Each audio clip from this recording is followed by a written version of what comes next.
Welcome back to Afternoon Live. Flossing your teeth, going to the gym, there are many habits that are good for us, but being consistent is where most people have trouble. Here to help us develop habits that stick, we welcome life coach Megan Caldwell. Thank you so much for being here. Thank you so much, Hannah, for having me. A lot of us have great intentions about setting some new, healthier habits, but we're maybe not doing it right all the time.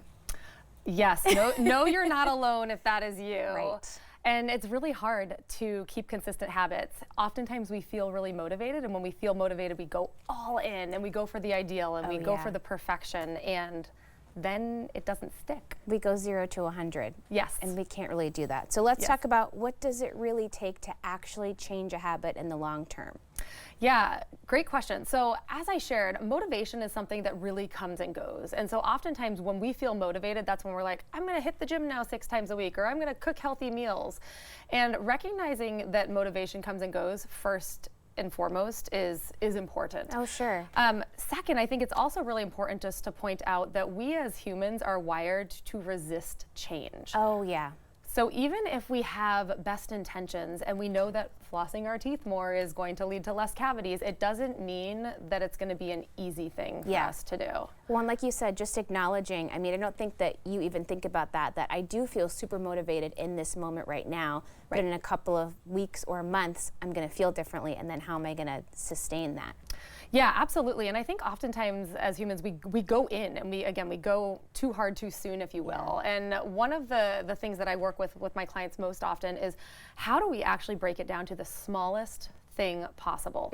There's a concept in business and in product creation called MVP, minimal viable product. So what can a company make that can be the minimal viable product that can go onto market that people will buy? I use that same concept when it comes to habits. What is the minimal viable action, or MVA, that you can do? So for example, you want to get in shape. Rather than sign up for the gym membership and sign up for 6 classes in a week, it's, what does it look like to lay your clothes out?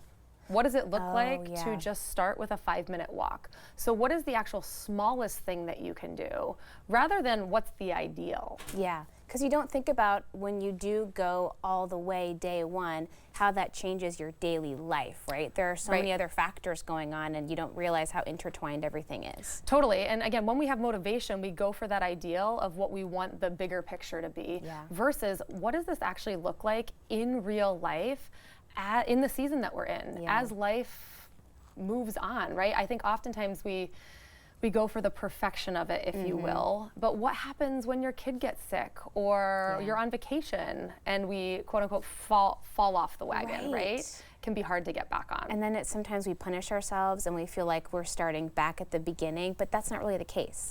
Right. We always have the practice of it, if you will, is when we think about habit formation, I think it's important that it's a practice. It's like a science experiment. What works for you in terms of, I'll just use exercise because it's one many people can relate to. What works for you might not work for me, but how can we tweak small things to find what works long term? One tip I also have is this whole concept of habit stacking. You may or may not have heard of, where it's basically, if you're looking to do something new, is linking it to something that you already do. So for example, you want to drink more water. Well, are you a coffee or tea drinker in the morning? Maybe one of the first things you do. Yes. If you link water consumption to your habit that's already ingrained of coffee drinking, so before I drink the coffee, I'm going to have my sip of water. Okay. And that can be one way to allow habits to be sustainable longer, is linking it to something that's already ingrained in a pattern for yourself. Super simple too. Do people sometimes not even realize that they do have the power to make these changes if they just kind of trust themselves a little bit more? Yeah, absolutely. I think that oftentimes we just, truthfully, we overcomplicate it. Yeah. And it's coming back to, again, your MVA, the simplest form. I have a colleague who refers to these as your baseline habits. Like, what can you do on your worst day that can still move the dial forward to how you're wanting to live and who you're wanting to become? But another big piece of it is exactly what you said, which is this belief piece of it, is that we often forget about the power. It's not just the action. It's not just drinking the water or getting to the gym, but it's the thoughts and beliefs that go with it. Yeah. I think I've shared an image with you, which is basically what I call this cycle of empowerment. Oh yeah, there it is. Where basically oftentimes we go wrong in that we just focus on the action. All right, I want to eat more veggies. I want to move my body, versus what we know to be true is that our thoughts and our beliefs hold so much power in how we feel. Our thoughts influence our emotions. Our emotions then impact, are we going to actually do the action or not? And then that action is going to give the result, and the result is going to loop back to the thoughts that we have. And so if we fail to think about how our mindset plays into this, it makes sense as to why we can't be consistent, because we're going to default to those belief systems that we've been living with for years and years and years. Well, and we can also have some fun changing some habits too, right? Oh, that's one of my top tips that is oftentimes forgotten. It is a big piece of one of my values, and in the work that I do, is we take ourselves too seriously and we say, I got to just do the thing, and we get too rigid with it, as we've talked about. Is what does it look like to actually make it fun? So again, if I go back to the example of exercise, is many of us have been conditioned, go hard or go home. Get the 60-minute workout in, make sure it's hit, make sure you go hard and go strong. For many people, that's not enjoyable. There are some out there, and all the power to you, right? Good for you. But good for you. But for most of us, it's what is going to actually make this fun.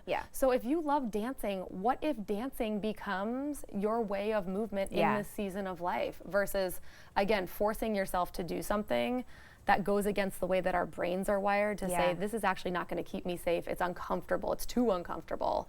And so I'm a huge proponent. Turn the tunes on while you're doing the dishes, right? Oh, totally. That makes such a big difference. Call a friend while you're on your walk. How can you make the things that you are wanting to change a little bit more fun? I love it. You've given us so many great tools today. Thank you so much. Oh, thank you so much, Hannah, for having me. We'll have more information on our website at katu.com. We'll be right back with more Afternoon Live right after this.